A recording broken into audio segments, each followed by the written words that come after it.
Hi hello ಎಲ್ರಿಗೂ ನಮಸ್ತೆ. Mister D picture YouTube ಚಾನಲ್ಗೆ ನಿಮ್ಮೆಲ್ಲರಿಗೂ ಆತ್ಮೀಯ ಸ್ವಾಗತ. ನಾನು ಸೌಜನ್ಯ ಅಶೋಕ್. ನಮ್ಮೆಲ್ಲರಿಗೂ ಗೊತ್ತಿರೋ ಹಾಗೆ ಕನ್ನಡ ಸಿನಿಮಾಗಳು ಕಮರ್ಷಿಯಲ್ನಿಂದ ಆಚೆ ಬಂದು ಕಂಟೆಂಟ್ ಸಿನಿಮಾಗಳ ಮುಖಾಂತರ ಇವತ್ತು ದೇಶಾದ್ಯಂತ ಸದ್ದನ್ನ ಮಾಡಿ ಸಾಲು ಸಾಲು ಪ್ರಶಸ್ತಿಗಳನ್ನು ಬಾಚ್ತಾ ಇರುವಂಥದ್ದು. ಸೊ ಈ ನಿಟ್ಟಿನಲ್ಲಿ ಕನ್ನಡದ ಒಂದು ಹೊಸ ಸಿನಿಮಾ ಪ್ರಾಚೀನ ಸ್ಥಳಗಳನ್ನು ಸಂರಕ್ಷಿಸುವಂಥ ಒಂದು ಥೀಮನ್ನು ಇಟ್ಕೊಂಡು ತೆರೆ ಮೇಲೆ ಬರಲಿಕ್ಕೆ ರೆಡಿಯಾಗಿರುವಂಥ ಒಂದು ಹೊಸ ಸಿನಿಮಾ ಸ್ವಪ್ನ ಮಂಟಪ. ಸೊ ಈ ಚಿತ್ರತಂಡ ಇವತ್ತು ನಮ್ಮೊಟ್ಟಿಗಿದ್ದಾರೆ. ಅವ್ರನ್ನ ಕಾರ್ಯಕ್ರಮಕ್ಕೆ ಬರಮಾಡ್ಕೊಳ್ಳೋಣ. ಸೊ ಮೊದಲನೇದಾಗಿ ನಮ್ಮ ಕನ್ನಡ ಚಿತ್ರರಂಗದ ಹಿರಿಯ ಕಲಾವಿದರು ಸುಂದರಾಜ್ ಸರ್, ನಮಸ್ತೆ, ಕಾರ್ಯಕ್ರಮಕ್ಕೆ ಪ್ರೀತಿಯ ಸ್ವಾಗತ.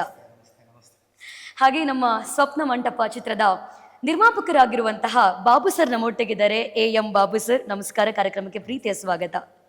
ಹಾಗೆಯೇ ಕನ್ನಡ ಚಿತ್ರರಂಗದಲ್ಲಿ ಸಾಕಷ್ಟು ಹಾಡುಗಳನ್ನು ಹಾಡಿ ಇವತ್ತು ನಮ್ಮೆಲ್ಲರ ಮನಸ್ಸಲ್ಲಿ ತುಂಬ ಪ್ರೀತಿಯ ಮನೆ ಮಾಡಿರುವಂತಹ ನಮ್ಮೆಲ್ಲರ ಅಚ್ಚುಮೆಚ್ಚಿನ ಗಾಯಕಿ ಆಗಿರ್ಬೋದು, ಸಂಗೀತ ನಿರ್ದೇಶಕಿ ಆಗಿರುವಂತಹ ನಮ್ಮ ಶಮಿತಾ ಮಲ್ನಾಡ್ ಮೇಡಮ್ ಇವತ್ತು ನಮ್ಮೊಟ್ಟಿಗಿದ್ದಾರೆ.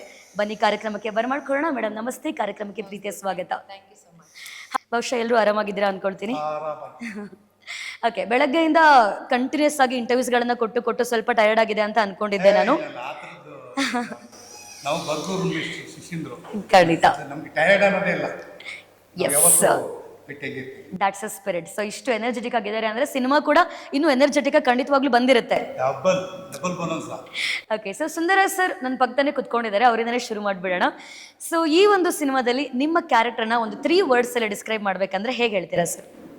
ನಾನು ಮನೆ ಯಜಮಾನನ ಕಾಳಜಿ ಏನಿರುತ್ತೆ, ಕುಟುಂಬ ಚೆನ್ನಾಗಿರ್ಬೇಕು, ಅಕ್ಕಪಕ್ಕದವ್ರು ಚೆನ್ನಾಗಿರ್ಬೇಕು, ನಾಡು ಚೆನ್ನಾಗಿರಬೇಕು, ದೇಶ ಚೆನ್ನಾಗಿರಬೇಕು, ಪ್ರಾಚೀನ ವಸ್ತುಗಳನ್ನ ಇದೇ ಹಳೇದು ಅಂತ ಕೆಡವಿ ಅದನ್ನು ರಸಾಟ್ ಮಾಡಬಾರ್ದು ಇಲ್ವಾ. ವಯಸ್ಸಾದವ್ರು ಇರ್ತಾರೆ, ಅವ್ರನ್ನ ಮನೆಯಲ್ಲಿ ಓಡಿಸ್ಕೊಡ್ತೀರಾ ಅಂಥ ಯಜಮಾನ ನಾನು. ಹೀರೋಯಿನ ಅಪ್ಪ ಜಿ ರಾಘವೇಂದ್ರ ಅವನ ಅಪ್ಪನ ಪಾತ್ರ ಮಾಡ್ತಾಯಿದ್ದೀನಿ. ಅವನೊಂದು ಹೋರಾಟ ಮಾಡ್ತಾನೆ, ಅವನ ಹಿಂದೆ ಆ ಹೋರಾಟಕ್ಕೆ ಸಾಥ್ ಕೊಡುವಂಥ ಪಾತ್ರ ತಂದೆ ಪಾತ್ರ. ಇಡೀ ಮನೆಯನ್ನು ತಿದ್ದೋ ಪ್ರಯತ್ನ, ಸಮಾಜವನ್ನು ತಿದ್ದೋ ಪ್ರಯತ್ನ. Very nice, super sir. ಹಾಗೆ ನಮ್ಮ ನಿರ್ಮಾಪಕರು ನಮ್ಮೊಟ್ಟಿಗಿದ್ದಾರೆ. ಬಾಬು ಸರ್, ಈ ಒಂದು ಕತೆ ಫಸ್ಟ್ ನಿಮ್ಮ ತಲುಪಿದೆ ಹೇಗೆ ಸರ್ ಅಂತ? ಸರ್, ನಾವು ಮೊದಲಿನಿಂದನೂ ಚಿತ್ರ ನಿರ್ಮಾಣ ಮಾಡಬೇಕು ಅಂತ ಅನ್ಕೊಳ್ತಾ ಇದ್ವಿ. ನಾವು ಅದುವರೆಗೂ ಬೇರೆ ಮ್ಯಾನುಫ್ಯಾಕ್ಚರಿಂಗ್ ಯೂನಿಟ್ಸಲ್ಲಿ ಬಿಸ್ನೆಸ್ ಮಾಡ್ತಾಯಿದ್ದು, ಇಂಡಸ್ಟ್ರಿಗಳಿದೆ ನಮ್ಮದು. ಆನಂತರ ನಮ್ಮ ಬರ್ಗೂರು ಮೇಷ್ಟ್ರು ಮೊದಲಿಂದನೂ ಕೂಡ ಬಂಡಾಯ ಸಾಹಿತ್ಯ ಆದ್ದರಿಂದ ಅವರ ಒಂದು ಪ್ರೀತಿಯಾದಂಥ ಇದಕ್ಕೆ ಜಲ ನೆಲದ ಬಗ್ಗೆ, ಭಾಷೆ ಬಗ್ಗೆ ಅತಿಯಾದ ಪ್ರೀತಿ ಇದರಿಂದ ನಾವು ಇಂಡಕ್ಷನ್ ಆಗಿ ಅವ್ರ ಜೊತೆ ಒಡನಾಟ ಸೇರಿಬಿಟ್ಟು ಒಂದು ಸಿನಿಮಾ ಮಾಡಬೇಕು ಅಂತ ಅಂದ್ಕೊಂಡಿದ್ವಿ ಮೇಡಮ್. ಆನಂತರ ನಾನು ಒಂದು ಸರಿ ಹೋಗ್ಬಿಟ್ಟು ರಿಕ್ವೆಸ್ಟ್ ಮಾಡಿಕೊಂಡೆ. ಸೊ ಬರ್ಗೂರು ಮೇಷ್ಟ್ರು ಕಥೆಯನ್ನು ಹೇಳೋದು ನಂಗೆ ಭಾಳ ಇಷ್ಟ ಆಯಿತು. ಎಸ್ಪೆಷಲಿ ಭಾಷೆಯನ್ನು ತುಂಬ ಅದ್ಭುತವಾಗಿ ಬಳಕೆ ಮಾಡಿಕೊಂಡು ಸಿನಿಮಾ ಮಾಡಲಿಕ್ಕೆ ಹೇಳೋದು, ಮತ್ತು ನಮ್ಮ ಜಲದ ಬಗ್ಗೆ, ನೆಲದ ಬಗ್ಗೆ ಅತಿಯಾದ ಪ್ರೀತಿಗಳಂಥ ಸಿನಿಮಾದ ನನಗೂ ಇಷ್ಟ ಆಗಿ ಸಿನಿಮಾ ನಿರ್ಮಾಣ ಮಾಡಲಿಕ್ಕೆ ನಾವು ಮುಂದೆ ಬಂದಿದ್ದು. ಸೊ ಫಸ್ಟ್ ಕಥೆಯನ್ನ ಕೇಳಿದಾಗ ಹೇಗೆ ಅನಿಸ್ತು ಸರ್ ನಿಮ್ಗೆ ಅಂತ? ಈ ಒಂದು ಕಾಂಟೆಂಪ್ರರಿ ಸಮಾಜಕ್ಕೆ ಈ ಕತೆ ಸೂಕ್ತ ಅನಿಸುತ್ತಾ ಅಥವಾ ಚೆನ್ನಾಗಿ ಆಗ್ಬೋದು ಅಂತ ಅನಿಸ್ತಾ? ಹೇಗೆ ಅನಿಸ್ತು ನಿಮಗೆ? ಹೌದು, ಇತ್ತೀಚಿನ ದಿನಮಾನಗಳಲ್ಲಿ ಬೇರೆ ರೀತಿಯೇ ಇರೋದ್ರಿಂದ ಜನರು ಸ್ವಲ್ಪ ಸಂಸ್ಕೃತಿ, ನಾಡಿನ ಸಂಸ್ಕೃತಿ, ರೀತಿ ನೀತಿ, ಭಾಷೆಯನ್ನ ಮತ್ತೆ ಹಿಸ್ಟ್ರಿ ರಿಪೀಟ್ಸ್ ಅಂತ ಹೇಳ್ತಾರಲ್ಲ, ಆ ರೀತಿಯಲ್ಲಿ ಜನ ಇಷ್ಟಪಡ್ತಾರೆ ಅಂತ ನನ್ಗನ್ನಿಸ್ತು. ಹಾಗೆ ಕಥೆನೂ ಕೂಡ ತುಂಬಾ ಇಷ್ಟ ಆದ್ರಿಂದ, ಎಸ್ಪೆಷಲಿ ಹೀರೋ ದ್ವಿಪಾತ್ರದಲ್ಲಿ ಅದ್ಭುತವಾಗಿ ಮಾಡಿದರೆ, ಹೀರೋಯಿನ್ ರಂಜಿನಿ ರಾಘವನ್ ಕೂಡ ದ್ವಿಪಾತ್ರದಲ್ಲಿ ತುಂಬ ಚೆನ್ನಾಗಿ ಅಭಿನಯಿಸಿದ್ದಾರೆ. ಆ ಕತೆ, ಕಂಟೆಂಟ್, ರೀತಿ ನೀತಿ ಎಲ್ಲ ಭಾಳ ಇಷ್ಟ ಆಯಿತು. ಹಾಗಾಗಿ ನಾವು ಒಪ್ಕೊಂಡ್ವಿ. Okay, very nice. ಹಾಗೆ ನಮ್ಮ ಶಮಿತಾ ಮಲ್ನಾಡ್ ಮೇಡಮ್ ಸಂಗೀತ ನಿರ್ದೇಶಕಿಯಾಗಿ ಈ ಚಿತ್ರದಲ್ಲಿ ಗುರುತಿಸ್ಕೊಂಡಿರುವಂಥವ್ರು. ಹೇಗಿದೆ ಹೊಸ ರೋಲು, ಹೊಸ ಒಂದು ಪ್ರಯತ್ನ, ಹೇಗೆ ಅನಿಸ್ತಾ ಇದೆ ಮೇಡಮ್ ಅಂತ? ಸಂಗೀತ ಅನ್ನೋದು ಗಾಯಕಿಯಾಗಿ ಏನು ನಾವು ಕೆಲಸ ಕಲಿತಾ ಬರ್ತಾ ಇರ್ತೀವಿ. ಪ್ರತಿಯೊಂದು ಹಾಡನ್ನು ಹಾಡಬೇಕಾದ್ರೂ ನಮ್ಗೆ ಅನಿಸ್ತಾ ಇರುತ್ತೆ, ಓಕೆ ನಾನಾಗಿದ್ದರೆ ನಾನು ಹೀಗೆ ಮಾಡ್ಬೋದಾಗಿತ್ತು, ನಾನು ಈ ಸಾಂಗ್ ಮಾಡೋದಾಗಿದ್ದರೆ ಹಾಗೆ ಮಾಡ್ಬೋದಾಗಿತ್ತು ಅಂತ. ಸೊ ಯಾವಾಗ ಆ ಎಲ್ಲ ಅವಕಾಶಗಳು ಒದಗಿ ಬರುತ್ತೋ ಆವಾಗ ನಾವು ಇನ್ನೊಂದಷ್ಟು ಇಂಟ್ರೆಸ್ಟ್ ಜಾಸ್ತಿ ಕೊಟ್ಟು ಕೆಲಸ ಮಾಡ್ತೀವಿ. ಸೊ ಈ ಒಂದು ಸ್ವಪ್ನ ಮಂಟಪ ಚಿತ್ರ ಏನಿದೆ, ನಮ್ಮದು ಬರ್ಗೂರರ 7ನೇ ಚಿತ್ರ ಸಂಗೀತ ನಿರ್ದೇಶನ ಮಾಡ್ತಿರೋದು. ಹಾಗಾಗಿ ಅವರಲ್ಲಿ ಇರೋವಂಥ ಯಾವ ರೀತಿ ಅವರು ಹಾಡುಗಳನ್ನ ಬಯಸ್ತಾರೆ, ಕಂಪೋಸಿಷನ್ ಹೇಗಿರಬೇಕು ಮತ್ತು ಬೇರೆಯವ್ರಿಗೆ ಹೋಲಿಸ್ಕೊಂಡ್ರೆ ಇವ್ರಿಗೆ ಕೆಲವ್ರ ಬಗ್ಗೆ ಪರ್ಟಿಕ್ಯುಲರ್ ಆಗಿರ್ತಾರೆ ಅವರು. ಇನ್ನೊಂದು ಸಿಕ್ಕಾಪಟ್ಟೆ ಧಾಮ್ ಧೂಮ್ ಅಂತ ಇರಬಾರ್ದು, ಅಬ್ಬರ ಇರಬಾರ್ದು ಸಂಗೀತದಲ್ಲಿ, ಮತ್ತು ಡೈಲಾಗ್ಸ್ನ ಯಾವುದೇ ಥರದಲ್ಲಿ ಡಿಸ್ಟರ್ಬ್ ಮಾಡೋ ಹಾಗೆ ಇರಬಾರ್ದು, ಮತ್ತು ಸಾಹಿತ್ಯ ತುಂಬ ಕ್ಲಿಯರಾಗಿ ಆ ಗೀತೆಯಲ್ಲಿ ಏನು ಅವರು ಸಾಲುಗಳನ್ನ ಬರೆದಿರ್ತಾರೋ ಅದು ತುಂಬ ಕ್ಲಿಯರಾಗಿ ಕೇಳ್ತಾ ಇರಬೇಕು. ಸಾಹಿತ್ಯನ ಮರೆಮಾಚೋ ಅಂಥ ಸಂಗೀತ ಇರಬಾರ್ದು. ಆಮೇಲೆ ಹೆಚ್ಚು ವೆಸ್ಟರ್ನ್ ಮ್ಯೂಸಿಕ್ನ ಬಳಸಬಾರ್ದು. ಸಾಮಾನ್ಯವಾಗಿ ಅವರ ಎಲ್ಲ 7 ಸಿನಿಮಾಗಳಲ್ಲಿ ನಾವೇನು ನೋಡಿದ್ದೀವೋ ಅದು ನನಗೆ ಚೆನ್ನಾಗಿ ಗೊತ್ತಿದ್ದರಿಂದ ಸ್ವಪ್ನ ಮಂಟಪ ಸಿನಿಮಾ ಮಾಡಿದಾಗ ನನಗೆ ಅವರ ಐಡಿಯಾ ಹೇಗಿರುತ್ತೆ ಅನ್ನೋದು ಗೊತ್ತಿತ್ತು. ಹಾಗಾಗಿ ಈ ಒಂದು ಸಿನಿಮಾದಲ್ಲಿ ಇನ್ನೊಂದು ವಿಭಿನ್ನತೆ ಏನು ಅಂತಂದರೆ 2 ರೀತಿಯಾದಂಥ ಶೇಡ್ಸ್ ಇದೆ. ಮ್ಯೂಸಿಕಲ್ಲೂ ಇದೆ, ಕಥೆನಲ್ಲೂ ಇದೆ, ಅವ್ರ ಪಾತ್ರಗಳಲ್ಲೂ ಇದೆ. ವಿಜಯ ರಾಘವೇಂದ್ರ ಅವರು ಮತ್ತು ರಂಜನಿ ಅವರು ಇಬ್ಬರೂ ಐತಿಹಾಸಿಕ ಪಾತ್ರಗಳಾಗಿ ಕಾಲ್ಪನಿಕ ಕಥೆಯಲ್ಲಿ ಬರ್ತಾರೆ. ಆವಾಗಿನ ಮ್ಯೂಸಿಕ್ಕೇ ಬೇರೆ ಥರ ನಾವು ಕೊಡಬೇಕು, ಇಲ್ಲಾಂದರೆ ಈ ಕತೆಗೂ ಆ ಕತೆಗೂ ಏನು ಡಿಫ್ರೆನ್ಸ್ ಗೊತ್ತಾಗಲ್ಲ. ಸೊ ಅದಕ್ಕೆ ಬೇರೆ ರೀತಿಯಾದಂಥ ಒಂದು ಸಂಗೀತವನ್ನು, ಹಾಡನ್ನು ಮತ್ತು ರೀರೆಕಾರ್ಡಿಂಗನ್ನು ಪ್ಲ್ಯಾನ್ ಮಾಡಿ. ಓಕೆ. ಸೊ ವಿಜಯ ರಾಘವೇಂದ್ರ ಸರ್ ಜೊತೆ ನಿಮ್ಮ ಒಡನಾಟ ತುಂಬ ಚೆನ್ನಾಗಿರುವಂಥದ್ದು. 2002ರಲ್ಲಿ ನಿನಗಾಗಿ ಚಿತ್ರದಲ್ಲಿ ನೀವು ಕೂಡ ಹಾಡನ್ನು ಹಾಡಿರ್ತೀರಾ. ಅಲ್ಲಿಂದ ಇಲ್ಲಿವರೆಗೆ ವಿಜಯ ರಾಘವೇಂದ್ರ ಅವರೊಡನೆ ಒಂದು ಬಾಂಧವ್ಯ ಹೇಗಿದೆ ಮೇಡಮ್ ನಿಮಗೆ ಅಂತ? ಚೆನ್ನಾಗಿದೆ. ಅಂದರೆ ಬಹಳ ಸಭ್ಯ, ಅದ್ಭುತವಾದಂಥ ನಾಯಕ, ನಟ, ಗಾಯಕ, ಹೀಗೆ ನನಗನ್ಸೋದು. ವಿಜಯ ರಾಘವೇಂದ್ರ ಅವ್ರು ಯಾವಾಗ ನೋಡಿದ್ರು ತುಂಬ ಪಾಸಿಟಿವಿಟಿ ಕಾಣಿಸುತ್ತೆ. ನನಗೂ ಅದು ಅನುಭವಕ್ಕೆ ಬಂದಿದೆ. ಆ್ಯಂಡ್ ಸ್ಪೆಷಲ್ ಏನು ಅಂತಂದರೆ ವಿಜಯ ರಾಘವೇಂದ್ರ ಅವರ ಡೆಬ್ಯೂ ಆ್ಯಸ್ ಅ ಹೀರೋ, ನಾಯಕ ನಟನಾಗಿ ನಿನಗಾಗಿ, ನಾನು debut as a playback singer ನಿನಗಾಗಿ. ಸೊ ಅದೊಂದು ವಿಶೇಷನೇ ಅದು. ಪ್ಲಸ್ ಈ ಸಿನಿಮಾದಲ್ಲಿ ಅವರೊಂದು ಹಾಡನ್ನು ಹಾಡಿರೋದು ಮತ್ತೊಂದು ವಿಶೇಷ. ಸೊ ಕನ್ನಡದ ಬಗ್ಗೆ ಇರುವಂಥ ಒಂದು ಗೀತೆಯನ್ನು ರಚನೆ ಮಾಡಿದ್ದಾರೆ ಬರ್ಗೂರ್ ಸರ್. ಅದಕ್ಕೆ ತುಂಬ ಚೆನ್ನಾಗಿ ಹಾಡಿದ್ದಾರೆ ವಿಜಯ ರಾಘವೇಂದ್ರ ಅವರು. ಆ್ಯಂಡ್ ಇನ್ನೊಂದು ಹಾಡನ್ನು ಹೇಮಂತ್ ಮತ್ತು ಸರೆಗಮಪ್ಪದಲ್ಲಿ ಅಮೂಲ್ಯ ಅಂತ ತುಂಬ ಚೆನ್ನಾಗಿ ಹಾಡಿ ಗುರುತಿಸ್ಕೊಂಡಿದ್ರು. ಅವಳನ್ನು ಹಾಡಿಸ್ಬೇಕು ಅಂತಲೂ ಕೂಡ ಬರ್ಗೂರ್ ಸರ್ ಅವರೇ ಡಿಸೈಡ್ ಮಾಡಿ ಅದನ್ನು ಹಾಡಿಸ್ಬೇಕು ಅಂತ ಡಿಸೈಡ್ ಮಾಡಿದ್ವಿ. ಆ್ಯಂಡ್ ಇನ್ನೊಂದು ಸಾಂಗ್ನ ನಾನು ಹಾಡಿದ್ದೀನಿ. ಮತ್ತು ಒಂದು ಹೋರಾಟದ ಗೀತೆಯಾಗಿ ಬರುತ್ತೆ, ಕೊನೆಯಲ್ಲಿ ಒಂದು ಕ್ಲೈಮ್ಯಾಕ್ಸ್ ಹತ್ತತ್ರ ಬಂದಾಗ ಬರೋವಂಥ ಹಾಡು. ಅದನ್ನು ಮೋಹನ್ ಅಂತ ಶಿರಾದವರು, ಅವರು ವೇದದಲ್ಲಿ ಹಾಡಿ ತುಂಬ ಹೆಸರನ್ನ ಗಳಿಸ್ಕೊಂಡಿದ್ದಾರೆ, ಅವ್ರ ಹತ್ರ ಹಾಡಿಸಿದ್ವಿ. ಸೊ ಆಮೇಲೆ ಎಲ್ಲ ವಿಭಿನ್ನವಾಗಿದೆ. ಒಂದು ರೊಮ್ಯಾಂಟಿಕ್ ಸಾಂಗು, ಒಂದು ಕನ್ನಡದ ಹಾಡು, ಒಂದು ಒಂಥರ ಏನು ಹೇಳ್ಬೋದು ಗಜಲ್ ಕಮ್ ಭಾವಗೀತೆ ಸ್ಟೈಲ್ನಲ್ಲಿ ಒಂದು ಹಾಡನ್ನು ಮಾಡಿದ್ದು, ಸೆಂಟಿಮೆಂಟಲ್ ಸಾಂಗು, ಮತ್ತು ಇನ್ನೊಂದು ಹೋರಾಟ. ಹೀಗೆ ವಿಭಿನ್ನವಾಗಿದೆ. ಬಹುಶಃ ಶಮಿತಾ ಮಲ್ನಾಡ್ ಅಂತ ಅಂದ್ರೆ ಅದೊಂದು ಡೈವರ್ಸಿಟಿ ಅಂತ ನಾವು ಭಾವಿಸ್ಬೋದು. ಬಿಕಾಸ್ ಈಗ ಸುಗಮ ಸಂಗೀತ ಆಗಿರ್ಬೋದು, ಸಿನಿಮಾ ಹಾಡುಗಳಾಗಿರ್ಬೋದು, ಭಕ್ತಿಪದನ ಹಾಡುಗಳಾಗಿರ್ಬೋದು, ಎಲ್ಲದರ ಒಂದು ಮಿಶ್ರಣ ನೀವು. ಸೊ ಈ ಒಂದು ಹಾಡುಗಳನ್ನು ಮಾಡುವಾಗ ಏನಾದರೂ ಚಾಲೆಂಜಸ್ ಅಂತ ನಿಮ್ಗೆ ಅನಿಸ್ತಾ ಅಂತ? ಅದೇ ಚಾಲೆಂಜಿಂಗ್ ಅಂದರೆ ಒಂದು ಹಾಡುಗಳನ್ನ ಮಾಡಬೇಕಾದ್ರೆ ಅಂಥ ಏನು ತುಂಬ ದೊಡ್ಡ ಚಾಲೆಂಜ್ ಅಂತ ಅನಿಸಿರಲಿಲ್ಲ.